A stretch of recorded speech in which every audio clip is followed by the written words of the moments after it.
출애굽기 16장에 그 유명한 만나와 메추라기를 하나님이 이스라엘 백성들에게 공급하시는 내용이 나오고 있습니다.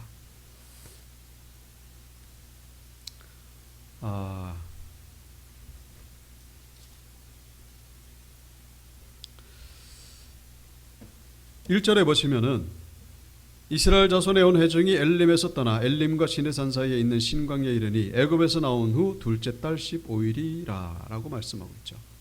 자, 애굽에서 출발한 지 한 달하고 그리고 15일이 지났습니다. 이 원래 애굽에서 가나안까지 가는 길은 넉넉 잡고 2주일이면 가는 거리입니다. 근데 지금 한 달하고도 지금 15일이나 지났는데도 여전히 광야에 머물고 있는 그런 상태. 특별히 지난 시간에는 물이 없어가지고 백성들이 불평하고 원망했습니다마는 이번에는 거의 45일째가 되가니까 양식이 떨어진 거예요. 광야 어디에서 양식을 구하겠습니까? 물이 없는 것도 그것이 더 고통스럽겠죠. 물이라고 있는 것이 마라에서 그 쓴물, 그래서 그 쓴물을 하나님께서 단물로 바꿔주셨죠. 근데 이번에는 양식 문제 때문에 또 불평하고 원망하는 그런 백성들의 모습을 보게 됩니다. 그 요세푸스라고 하는 그 예수님 당시의 유대인 역사학자죠. 그분의 그 기록에 의하면은 이스라엘 백성들이 출애굽할 때 가지고 나온 양식은 한 달치였다. 그런데 지금 한 달하고도 15일이 지났지 않습니까? 그러니까 원망을 할 정도가 된 것이죠. 근데 우리가 참 어떤 면에서는 이해할 수도 있겠습니다만 이해하기 어려운 부분이 그렇게 그 기적을 체험했음에도 불구하고 이렇게 원망을 할 수 있을까? 그 15장 24절에 보면은 백성이 모세에게 원망하여 이르되 우리가 무엇을 마실까 하며 원망하죠. 원망하고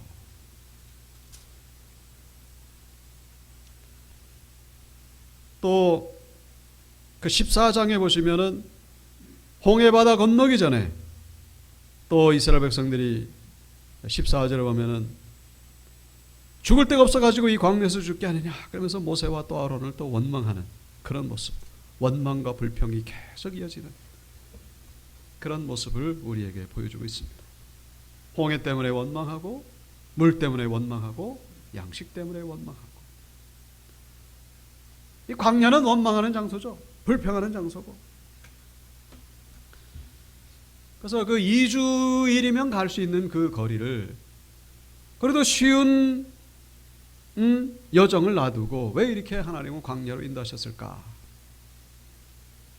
왜 불평하고 원망이 쏟아질 수밖에 없는 그런 환경으로 하나님이 인도하셨을까? 지난 시간에 그 첫 번째 이유로 이 바로의 군대를 제거하기 위함이었다라는 것을 말씀드린 적이 있죠. 그래서 홍해 바다로 인도하신 것입니다.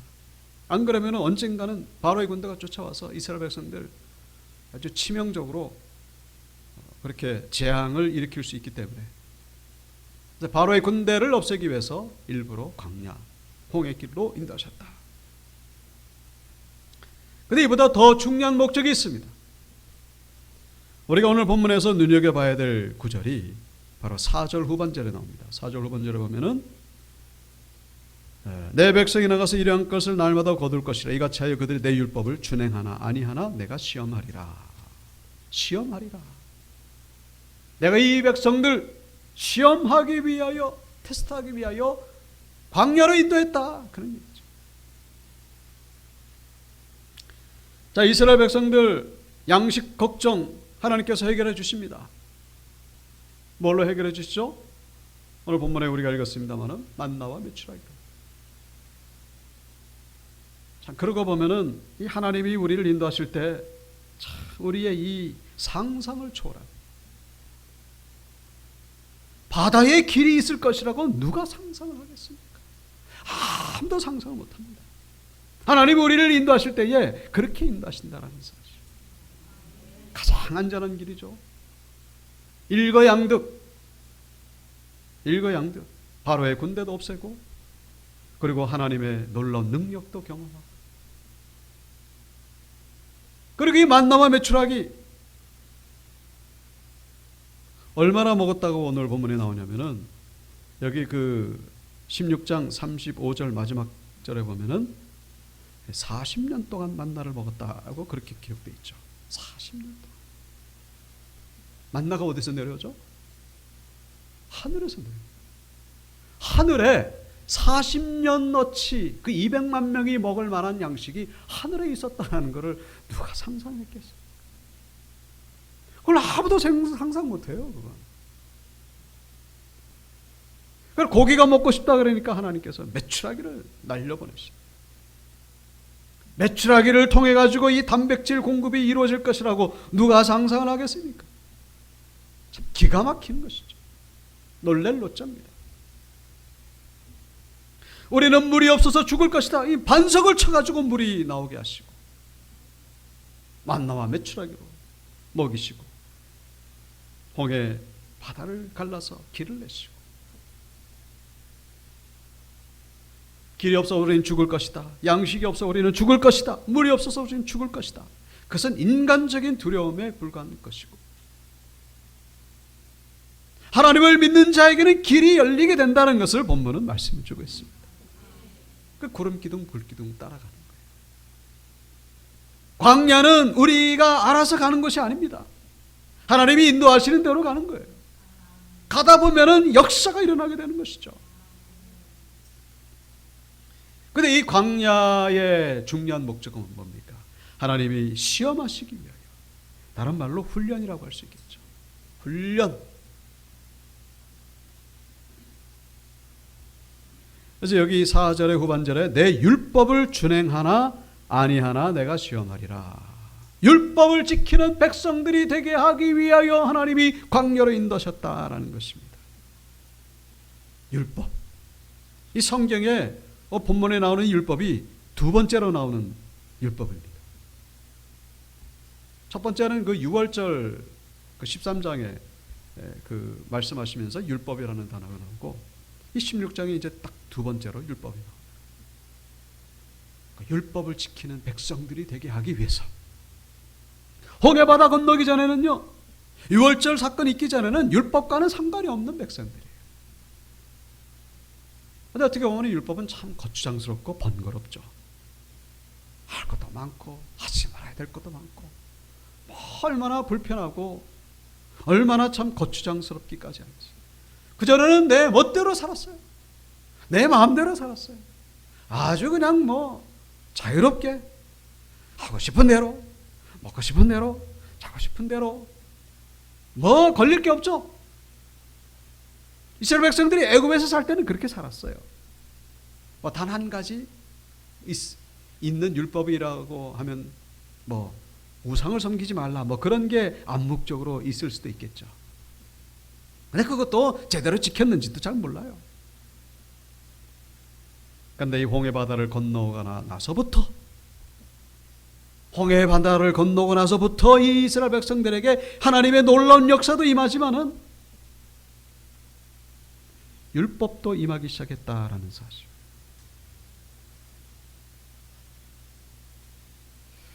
그러니까 참 우리가 이해하기 어려운 것 가운데 하나가, 참 광야가 힘든 건 사실입니다만은 그 놀라운 역사를 보면서도 그렇게 불평하고 원망할까?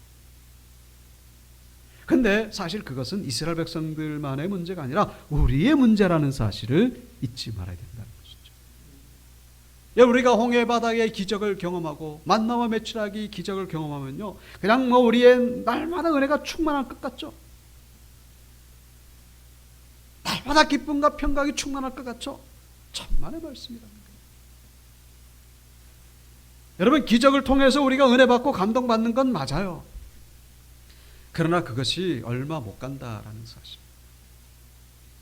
그 은혜가 세상 말로 약발이 떨어진다는 거예요. 언제까지 우리는 기적을 체험해야 되느냐? 홍해바다 기적 맞습니다. 그래서 거기서 은혜를 받았죠. 그래가지고 막 기쁨으로 넘치잖아요.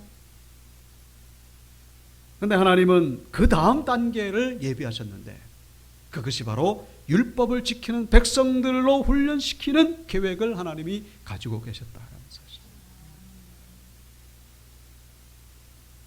율법이 곧 하나님이시죠. 율법을 지킨다는 것은 하나님과 동행하는 삶입니다. 우리는 날마다 기적을 체험하기는 어려워요. 기적이 필요할 때도 있죠. 정말로 병원에서도 못 고치는 병, 정말로 어떤 분은 기적이 필요합니다. 그때 우리는 간절히 기도해야 됩니다만은, 근데 그 기적과 함께 또 더 중요한 것이 바로 날마다 하나님과 동행하는 삶이라는 사실을 잊어서는 안 된다는 것이죠. 그러니까 율법을 준행하는 백성들로 만들기 위하여 광야로 인도하셨다. 애굽에서는 그게 안 돼요. 애굽에서는 그게 훈련이 안 됩니다. 광야로 나가야 이게 훈련이 되어지는 거예요. 먹을 것이 없어야, 또 마실 것이 없어야, 추워봐야, 아주 뜨거워봐야 이게 훈련이 이루어진다라는 사실입니다. 그걸 굶겨 죽이지는 않으시죠. 목말라 죽게 하지는 않으십니다. 애굽 바로 군대에게 그냥 칼에 맞아 죽게 하시진 않아요. 근데 그 직전까지 하나님이 몰고 가시면서 하나님을 작게 만들고,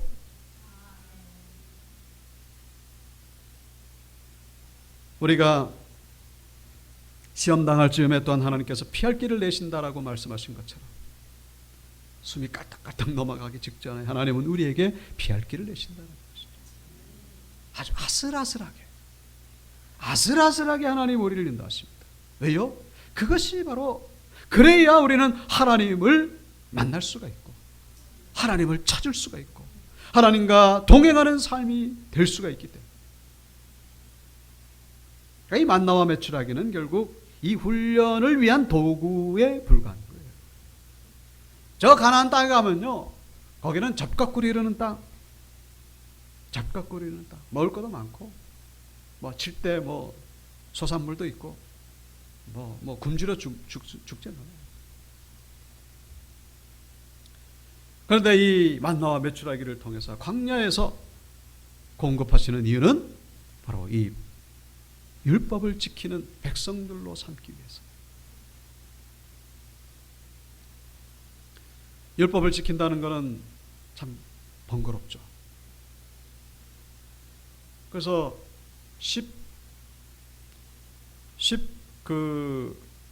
19장에 가보시면, 출애굽기 19장에 가보시면 이제 모세가 시내산으로 올라가죠. 혼자. 그래서 하나님께 율법을 받죠. 그리고 20장에 가보면은 그 유명한 10계명이 나옵니다. 10계명 잘 아시죠? 나 외에 다른 신을 섬기지 말라, 우상을 섬기지 말라부터 시작해가지고 맨 마지막에 내 이웃의 것을 탐내지 말라. 근데 그전에는 이스라엘 백성들 10계명하고는 아무 상관이 없는 삶을 살았어요. 근데 그 10계명이 딱 주어지니까 얼마나 번거로운지, 하지 말아야 될 것도 많고 해야 될 것도 많고. 10가지 계명만 있습니까? 그게 아니죠. 이스라엘 백성들은 율법이 613가지라고 그렇게 정리하고 있어요. 613가지. 이 지켜야 될 것도 얼마나 많은지. 왜 하나님은 이스라엘 백성들로 하여금 이렇게 번거롭기까지 보이는 율법을 주셨을까? 하나님은 이스라엘 백성들로 하여금 귀찮게 만들기 위함이 아니고 지겹도록 그런 삶을 살도록 하기 위함이 아니라 율법을 지키는 가운데에 복을 주시기 위함이라는 사실을 잊어서는 안 된다는 것입니다.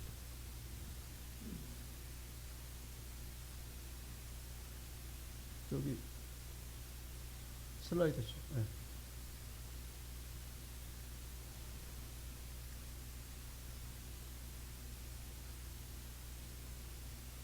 열왕기상 2장 3절 내 하나님 여호와의 명령을 지켜 그 길로 행하여 그 법률과 계명과 율례와 증거를 모세의 율법에 기록된 대로 지키라.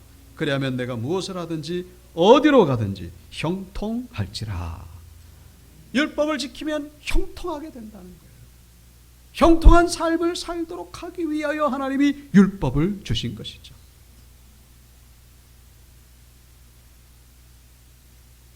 그러니까 율법을 지키면 생명을 얻고 율법을 어기면 하나님의 심판을 받게 된다는 내용이 이제 신명기에 쭉 나옵니다만은,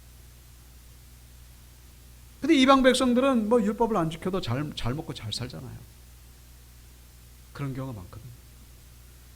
그 율법을 안 지켜가지고 하나님 심판을 받을 바에야 차라리 율법 없이 그냥 내 마음대로 살고 싶다, 뭐 그렇게 얘기할 수 있겠죠. 근데 한 가지 기억하셔야 될 것은, 여러분이 율법이 있다는 이 자체가 바로 하나님의 보호하심과 인도하심 가운데에 들어가게 된다라는 사실. 율법 바깥에 있으면 이미 심판이에요. 그 자체가 심판입니다. 아무리 잘 먹고 잘 살아도 결국 그 심판으로 가는 거예요. 근데 율법 안에 있으면은, 하나님의 은혜 안에 있으면은 율법을 어겨도 심판을 받죠. 그러나 얼마든지 회복될 가능성이 있는 거예요. 율법 바깥에 있으면은 완전히 그 자체가 심판이 될 수밖에 없는 것이죠. 하나님이 만든 세상이 왜 이렇게 됐죠? 왜 이렇게 하나님이 만든 세상이 이렇게 참 불완전해 보입니까? 꼭 그렇게 지켜야만 그렇게 복을 받고, 안 지키면은 심판을 받고. 여러분, 그 근본 원인이 바로 에덴 동산에부터 시작된 거예요. 선악과 범죄. 선악과 범죄로 인해 가지고 이 세상은 죄악으로 가득 찬 세상이 된 거예요. 그나마 그 죄악으로 가득 찬 모든 사람들은 다 심판을 받을 수밖에 없는데, 하나님께 복을 받을 수 있는 길을 열어주셨는데, 그 첫 번째가 바로 율법이라는 사실. 하나님께 생명을 얻고, 그리고 하나님의 은혜를 받을 수 있는 유일한 길. 나중에는 이것이 예수 그리스도로 변하게 됩니다만은, 구약 시대 때는 그것이 바로 율법이라는 사실.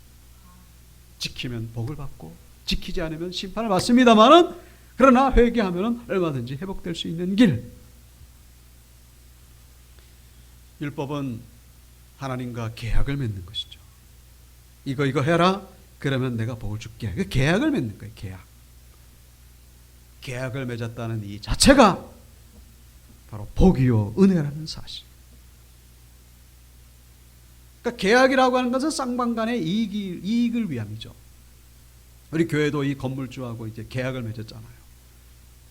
그래가지고 우리는 이 공간에서 예배를 드리고 신앙생활을 하고, 그 건물주는 또 나름대로 그 수익을 얻게 되는 것이고, 서로 간의 이익을 위해서, 하나님도 우리 이스라엘 백성들과 이익을 위해서, 이스라엘 백성들이 순종하면 하나님이 기뻐하시는 것이고, 이스라엘 백성들이 그 법을 잘 지키면 복을 받는 것이고, 그 계약관계, 계약을 맺었다라는 것, 그것은 하나님이 이스라엘 백성들을 특별히 선택하셨다라는 사실이고,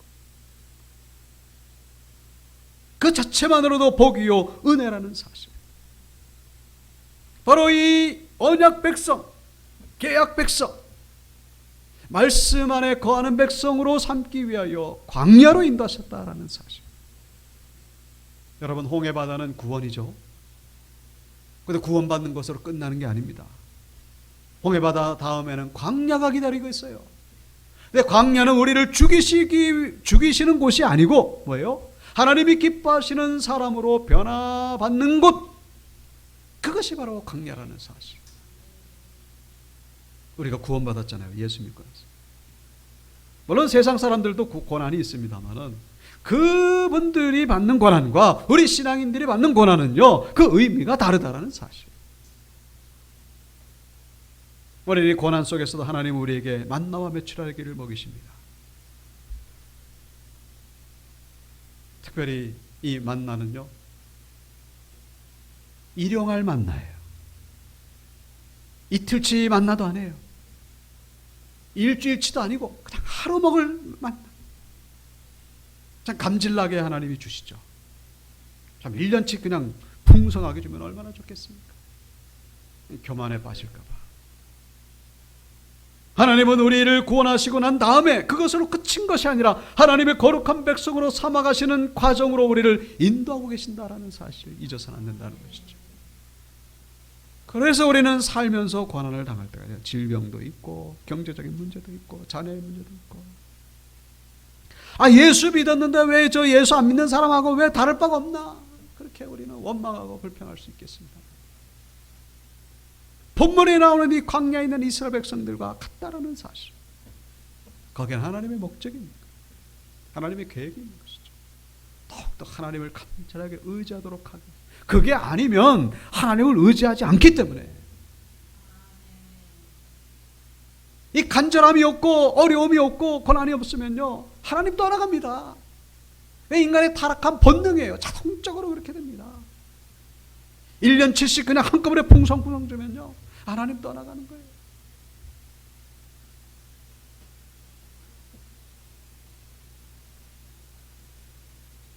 그래서 잠언서 30장 9절에도 그런 말씀을 하고 있죠. 혹 내가 배불러서 하나님을 모른다. 여호와가 누굴까 할까 하며, 혹 내가 가난하여 도둑질하고 내 하나님의 이름을 욕되게 할까 두려워하며. 배부르면은 하나님을 모른다, 그런 고백이 나오게 된다는 것이죠. 너무 배고프면 또 범죄하고 하나님을 떠날 수도 있기 때문에 하나님 우리에게 아주 적당하게 주십니다. 물론 또 하나님이 은사를 가지신 분들에게는 또 그에 맞게 또 하나님이 주시죠. 그 그릇에 맞게. 중요한 것은 우리로 하여금 영적인 사람, 하나님의 사람이 되는 그 선을 벗어나지 않는 한에서 하나님이 우리를 인도하신다라는 사실, 잊어서는 안 된다는 것이죠. 자, 그래서 이제 하나님께서 이 만나와 메추라기를 베풀어 주시는데, 말씀드린 대로 하루치의 만나예요. 그래서 한 오멜 1인당 한 오멜씩만 거둬야 돼요. 만약에 두 오멜을 거두게 되면은 그날 먹고 남잖아요. 남으면은 그 다음 날은 반드시 썩어요. 벌레가 생깁니다.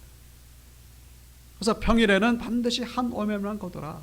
대신에 6일째 되는 날, 그러니까 안식일 전날이죠. 안식일 전날에는 6일째는 두 오멜을 거둬라.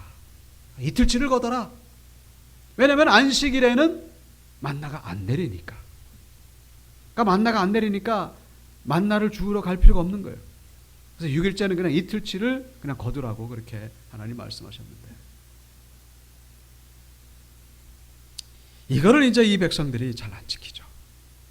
그래가지고 이제 19절에 보시면은, 19절에 모세가 그들에게 이르기를 아무든지 아침까지 그것을 남겨두지 말라 했으나 그들이 모세에게 순종하지 아니하고 덜어는 아침까지 두었더니 벌레가 생기고 냄새가 난지라 모세가 그들에게 노하니라.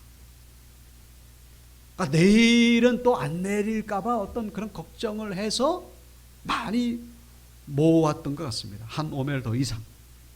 아니면 어떤 사람은 그냥 이걸 그냥 많이 그냥 내일 나가기 싫으니까, 귀찮으니까 한꺼번에 그냥. 그런데 그 다음날 되니까 썩어버렸다라고 이렇게 기록되어 있죠. 그리고 26절에도 보시면은 엿새 동안은 너희가 그것을 거두되 일곱째 날은 안식일인즉 그날에는 없으리라. 일곱째 날에 백성 중 어떤 사람들이 거두러 나갔다가 얻지 못하니라. 안식일에도 거두러 나갔다가 허탕치고 돌아온 백성들이 있었다, 그 얘기죠. 자, 이 놀라운 것은 이 만나가 평일에는 이 만나의 유효기간이 하루밖에 안 돼요. 그런데 안식일 전날에는 유효기간이 이틀이나 됩니다. 아주 정확해요. 평일에는 하루밖에 안 되다가 안식일 전날에는 이틀까지 가는 거예요. 그게 정확합니다. 몇 년 동안? 40년 동안. 그 뭐 6일째 내린 만나는 뭐 다르냐? 그게 아니죠. 심지어 여기 그 3절에 보시면은, 32절에 보시면은 이 만나를 항아리가 담아가지고 후손을 위해서 간수해라라고 그렇게 말씀하고 있습니다. 이 기념, 대대 후손에게 대대손손 너희들의 조상이 먹었던 만나다. 이것을 보면서 하나님의 은혜를 기억해라. 여러분, 이 하루 유효기간이 하루밖에 안 된 만나가 이 대대손손 내려온다는 것은 이 썩지 않았다는 얘기죠. 결국 이 만나가 썩고 안 썩고의 그 기준은 어떤 화학적인 성분이 아니라 하나님의 말씀 앞에 순종하느냐 순종하지 않느냐에 따라 가지고 순종하면은 싱싱한 만나가 되는 것이고 순종하지 않으면은 썩는 만나가 될 수밖에 없다는 것을 말씀하고 있죠. 그러면서 백성들로 하여금 이 말씀 앞에 순종하는 것을 하나님이 훈련시키신 거예요. 그러니까 꼭 그런 사람이 있어요. 그죠?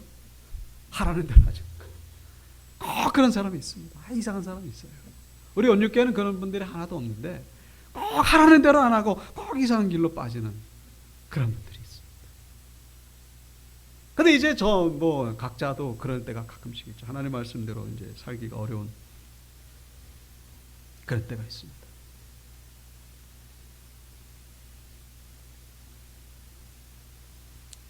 자, 그래서 결국 오늘 본문에 이 만나와 메추라기를 통해서 훈련시키시는 내용은 결국 안식일 준수에 대한 율법이었음을 우리가 알 수가 있죠. 안식일에는 만나를 안 내리셨어요. 이유가 뭐겠습니까? 안식일에는 하나님께 집중하도록 하기 위해서. 집중하도록. 누구에게? 하나님께 집중하는 날이 바로 안식일이었다라는 것이죠. 그러니까 만나를 아예 그냥 그 전날에 이틀치를 한꺼번에 주신 이유는 만나를 이 안식일에는 또 안 내리신 이유는 바로 안식일은 오로지 하나님께만 집중하도록 하기 위함이었다는 것을 본문을 통해서 우리가 묵상할 수가 있죠. 그래서 심지어 나중에 이 율법으로 성문화되었을 때에 안식일을 어기는 자는 어떻게 됩니까? 돌로 쳐서 죽이라고까지 그렇게 말씀하셨어요. 돌로 쳐 죽이라고 하는 것을 통해서 우리는 하나님 잔인하시다 이제 그렇게 우리가 볼 것이 아니라 정말로 이것은 중요한 계명이구나. 너무나 중요한 계명이구나. 그러니까 하나님이 그런 그 결과도 그 처벌 대가도 그렇게 말씀하신 것이죠. 무서워서라도 지키도록 하는 그렇게 중요한. 여러분 안식을 안 지키면 어떻게 됩니까? 그럼 하나님 신앙은 없어지는 거예요. 이 시대에 우리가 주일 성수를 잘 해야 되는 이유가 같은 영적인 의미가 있죠. 안식일, 지금 이제 주일 성수로 바뀌었습니다만 이 주일 성수를 제대로 하지 않으면서 신앙생활을 잘하는 분은 없어요. 주일 성수를 잘할 때에 비로소 그게 출발이죠. 출발. 홍해바다 건너오고 나서 바로 하나님께서 첫 번째로 훈련시키신 율법이 바로 안식일 준수였다라는 사실. 구원받은 다음에 우리가 첫 번째로 지켜야 될 하나님의 말씀, 그것이 바로 예배에 있다라는 것을 말씀하고 있습니다. 예배의 중요성 아무리 강조돼. 저분이 김기동 목사라고 혹시 아시는 분 아시겠죠? 고구마 전도와. 저분이 지금 아주 귀한 사역을 하고 있습니다. 근데 귀한 사역자가 되기 전에는 불교 신자였어요.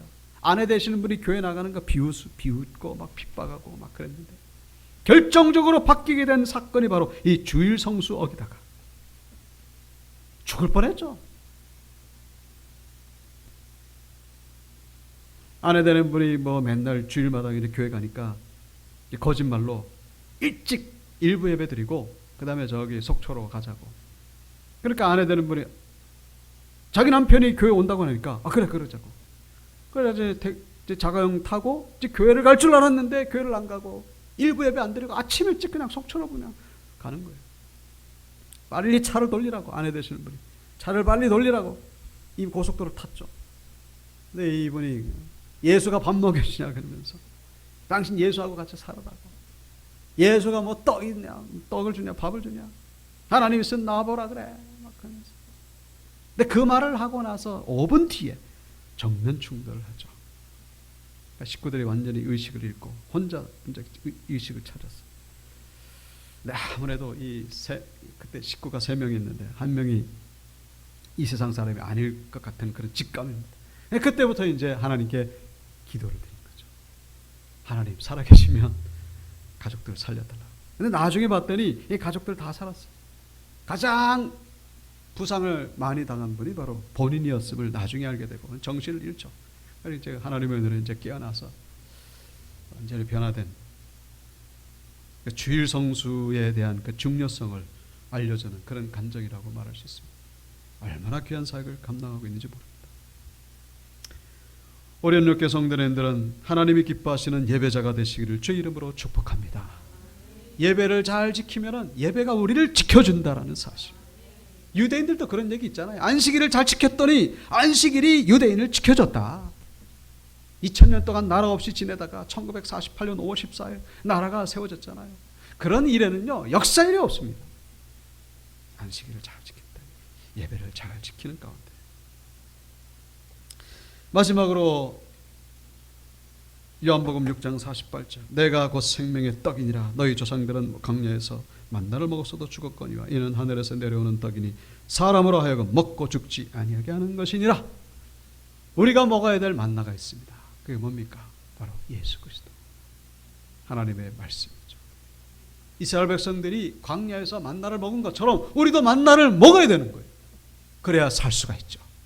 육의 만나도 하나님이 내려주시지만은 특별히 우리는 영의 만나를 먹을 때에 우리는 영원한 생명을 누리게 된다는 사실. 그래서 오늘 말씀의 제목은 생명의 만나를 먹는 신앙이에요. 생명의 만나가 뭡니까? 하나님의 말씀이죠. 강단에서 선포되어지는 말씀, 저는 뭐 그냥 사람이, 저는 그냥 소리통이에요, 소리통. 하나님의 말씀, 성경을 통해서 직접 먹으시고, 그래서 이 말씀을 통하여 날마다 풍성한 생명을 누리시는 이 광야에서 승리하시는 모두가 되시길 주 이름으로 축원합니다.